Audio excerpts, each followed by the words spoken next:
Welcome to Sense of Style. I'm Stuart.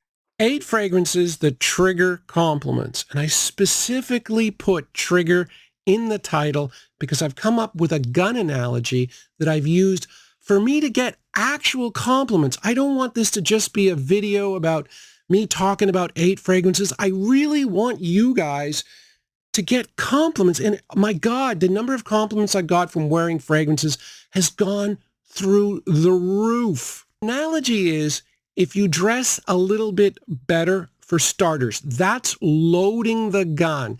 And I'm not talking about a 3-piece suit. I'm talking about a collared shirt, a pair of slacks, a nice pair of shoes. That's loading the gun. That's setting the people up to go, oh, that's a well-dressed man. And then you pull the trigger by wearing a really nice compliment-inducing, mass-appealing fragrance. And it works. It's getting weird for me. I don't know how to emphasize that enough. It's getting strange. It has been a life-changing experience, dressing better, getting compliments from actual strangers. It's a hell of a lot of fun. Pick the right fragrances. These 8 are really good compliment-getting fragrances.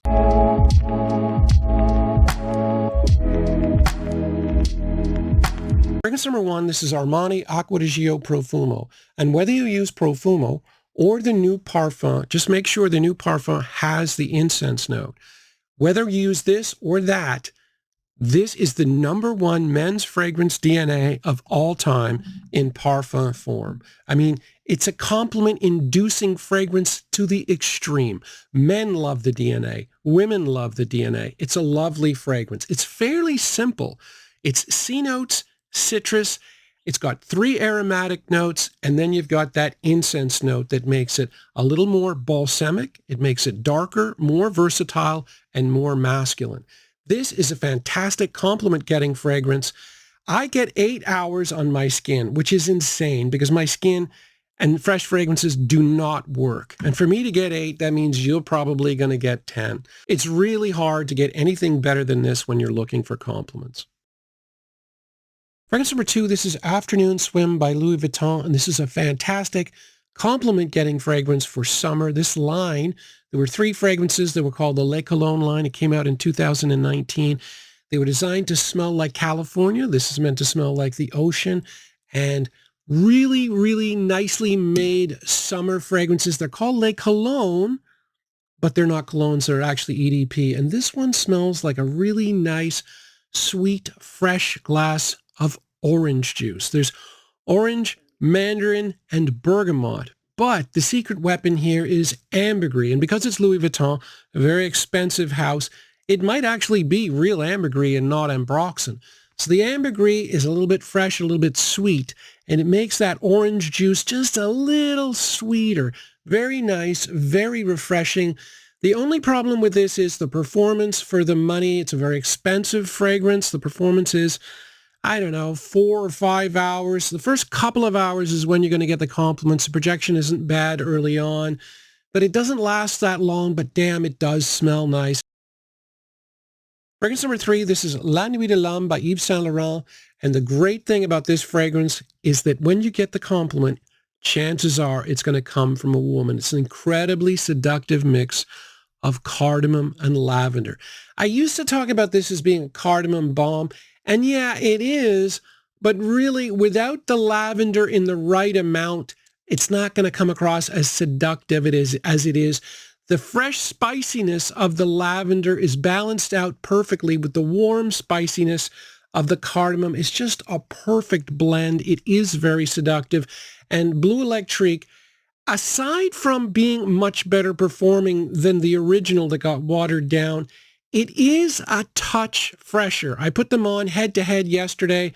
I definitely noticed this as being just a little bit fresher. I mean, it's really hard for most people to notice, and unless I paid a lot of attention to it, I wouldn't have noticed either. The fresh, spicy accord is a little bit higher. Either way, though, seductive fragrance, great performance. And the best thing about this one is the performance because you're going to get noticed. Fragrance number 4, this is Hugo Boss, the Scent Absolute. And boy, Hugo Boss has been really, I wouldn't say knocking it out of the park. They haven't had any Sauvage elixirs, but they've been hitting a lot of doubles and triples and getting a lot of runs because all of their fragrance releases If you look at the ratings of Fragrantica, you look at the popularity, they're all very popular. The scent line is done very well. It is a sweet line, but this fragrance is overlooked for one reason only. When it comes to that line, this is sweet, but it is the least sweet. It's got an earthy accord. The vetiver in this makes it a little bit less sweet than some of the others. So if you're sick of the cloying nature of the vanilla in some of the other fragrances, this one would be a good option. So the sweetest is definitely Magnetic, and then you've got Elixir, and then you've got Private Accord, and then you've got this. Now, it's still got Maninka fruit, which is very sweet fruit.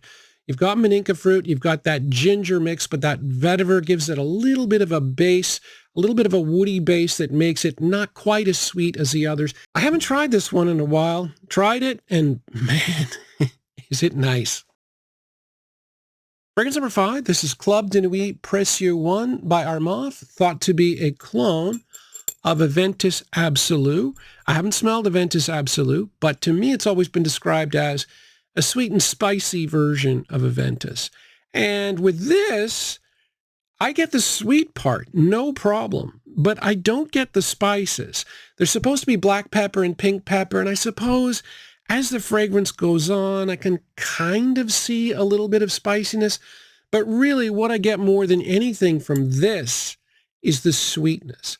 So you get the fruity pineapple. There's actually pineapple, pear, lemon, and bergamot, but it comes off as pineapple. And then I also get that caramel note. So I get a caramel and pineapple most of all. I suppose there's a little bit of spiciness later on. I'd love to try Absolu to see how close this is, but with most clones, they're not always 100% replicas. But what I love about this is it's still fundamentally a fresh fragrance. It's sweetened up a little bit, so, it's going to appeal to a younger audience. And the performance is really, really good, as are most Armaf fragrances. So this one's great. Fragrance number 6, this is CK1 Shock by Calvin Klein. And when it comes just to the scent alone, this is my favorite sweet tobacco fragrance. Now, it does have some problems. Obviously, the presentation, not the best. And then when it comes to the actual scent itself, it is synthetic. It is a very inexpensive fragrance, so you get a little bit of a plasticky vibe that takes away from the overall scent, but it is still really, really pleasant because I love the blend here of the sweetness and the spiciness. You're not overwhelmed with vanilla like you are with a lot of other fragrances. In this case, they use amber. So amber, tobacco, black pepper, and cardamom. You can really feel the spices. It's perfectly blended. Yeah, it's a little synthetic, but it still works fantastic. It still smells really good. And the performance, not bad at all. Fragrance number 7, this is Ombre Sultan by Serge Lutens. And I love Serge Lutens as a house, and this is my favorite Serge Lutens fragrance. Of the 4 that I've tried, I like amber a lot, and this is a perfect amber fragrance. For the year-end awards this year, Fragrantica were polling people for the greatest amber fragrance of all time. This was in the top 10 for most of the voting. I think it finished 11th overall. Just a gorgeous ambery fragrance. When you think of all the amber fragrances that have ever existed, for this to finish that high, that's how good it is. And boy, oh boy, are there a lot of amber notes in this. You've got the original amber, you've got a resins note, then you got myrrh and benzoin. That's 4 ambery resinous notes. That's what you get more than anything here. And then it is kind of contrasted, and contrasts work really well with 5 aromatic notes. So the two play off one another a bit, although the amber is definitely stronger. Very strong fragrance, really good performance. One of my best acquisitions of 2024. Finally, we have Polo Red Intan, a fragrance that I haven't worn in about 6 months, and prepping for the video, I put it on. This is one of those ones where I put it on occasionally and just blows me away. I always talk about this being a really nice cranberry coffee fragrance, but it's more than that. The sweetness, the amber note mixes with the cranberry to make it more of a sweet candied cranberry feel rather than just a straight cranberry. So you get that candied cranberry mixed with the coffee. It just smells fantastic. The only main difference between this and the EDT. Now, this one's been discontinued. The EDT is still available. The EDT's performance is not very good. The performance of this one is great. You know, you're going to get compliments with the Eau de Toilette as well. It's the DNA here that I really like. This particular fragrance, though, I was amazed. I got 6 hours with it. If you can get a bottle of this and you really like that DNA, it will be worth it because people are going to be able to smell you. But so yeah, when it comes to compliments, boy, my compliments have gone through the roof. They really, really have. And I do not spend much money on clothes at all. With vintage stores, clothing now is like super inexpensive. You can get really good brand names. I dressed better. I lost a little bit of weight. And wearing my fragrances, compliments have gone through the roof. I'd love it if you guys could start getting a lot more compliments with your fragrances because that double-barreled approach, that gun analogy really has worked for me. I hope you guys try it. Thanks for watching.